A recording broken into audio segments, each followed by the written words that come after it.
Merci Monsieur Bonaffi, cher Bernard. Bonjour à tout le monde. Bienvenue aux élus. Alors vous allez m'excuser cette entorse au protocole, mais comme ça au moins j'oublierai personne. Bienvenue à la directrice, à Madame la directrice de la DREAL. Bienvenue à Pierre Dudiozer, notre maire honoraire. Bienvenue à Régine Salle qui a été la cheville ouvrière de ce projet.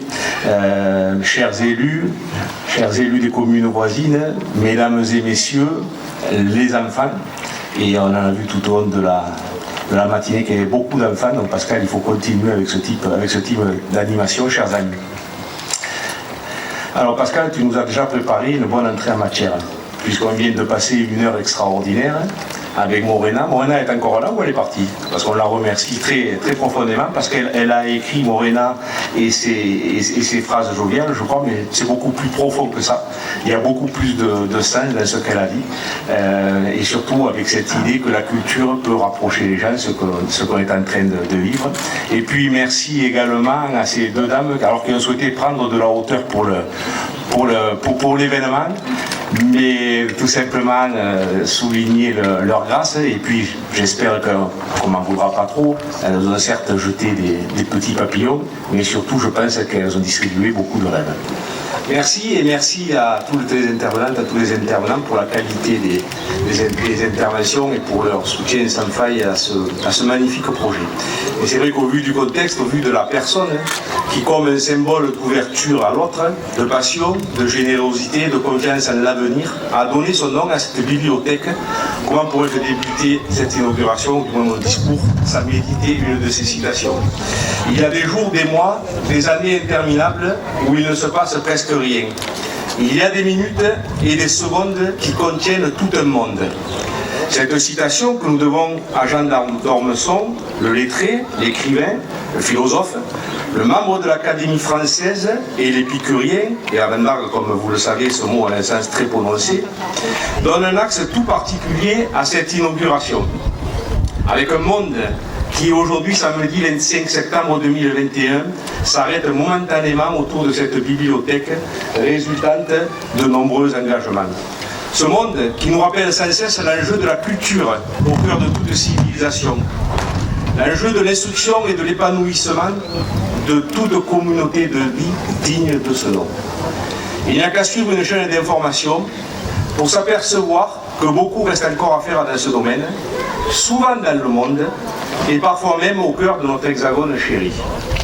Et avec Pascal Locke, élu en charge de la culture, nous avons eu beaucoup de plaisir, monsieur le vice-président de Montpellier 3e, cher Égric, et tu l'as rappelé, a paraphé récemment cette convention d'éducation artistique et culturelle, véritable pilier de la démocratisation de la culture et quelque part de l'égalité des chances.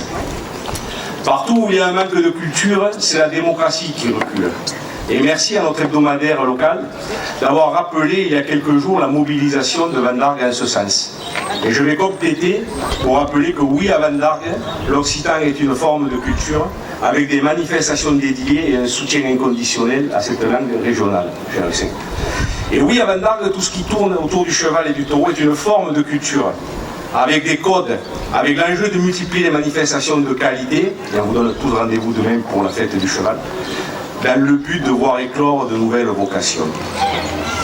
Ce monde qui amène des élus, et merci monsieur le maire honoraire, cher Pierre, merci chère Régine, à concevoir de tels projets qui améliorent l'existant, qui font progresser l'offre culturelle, avec l'optimisation des accès, avec l'optimisation des heures de réception, de la surface disponible, près de 600 mètres carrés, des conditions de travail, des possibilités de s'offrir à des nouveautés.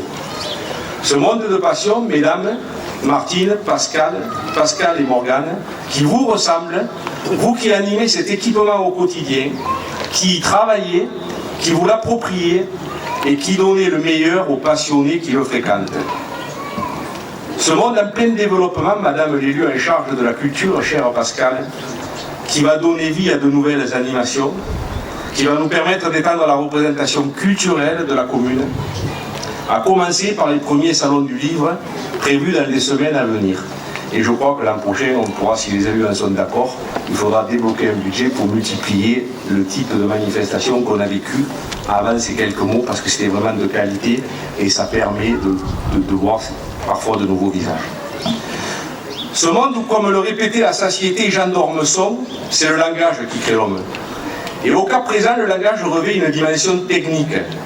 Les sachants, c'est vous, monsieur l'architecte, et l'ensemble des entreprises qui ont œuvré, sans oublier le suivi effectué par Jean-Paul Finard et Bruno Giraudot. Vous toutes et tous, chers amis entrepreneurs, qui avez réalisé un chantier exemplaire. Et bien sûr, la solidarité ne saurait être absente de ce monde, incarné au cas présent par le Lions Club et son don d'un défibrillateur. Et qu'il me soit permis de compléter en rappelant que c'est l'instruction qui fait le citoyen. Quelle plus belle symbolique que cette bibliothèque fondue dans l'environnement, nichée à équidistance d'une école maternelle et d'une école première. Savoir lire, savoir écrire, savoir compter. Former les citoyens de demain. Ce monde enfin qui réunit États, élus et partenaires privés, quelles que soient leurs idées, leurs convictions, qui se mettent au service d'un enjeu de société.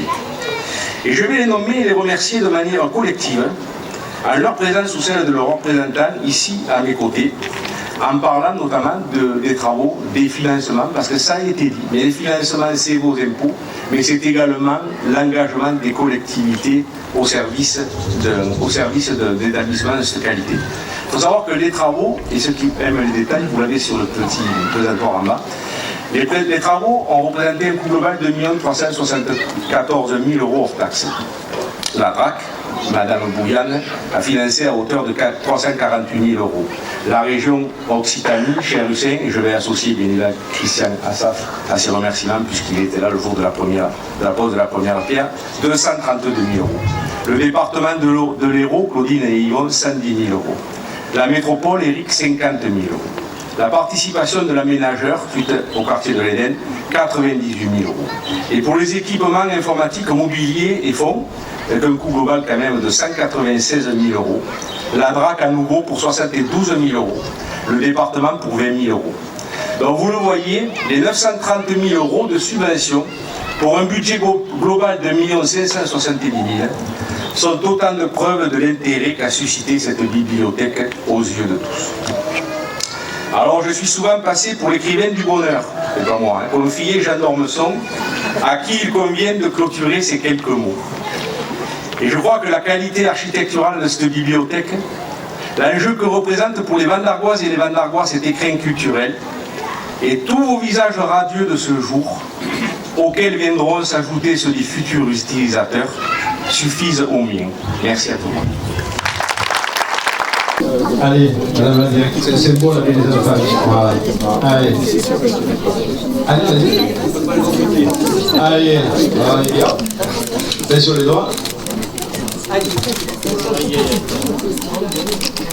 Bora,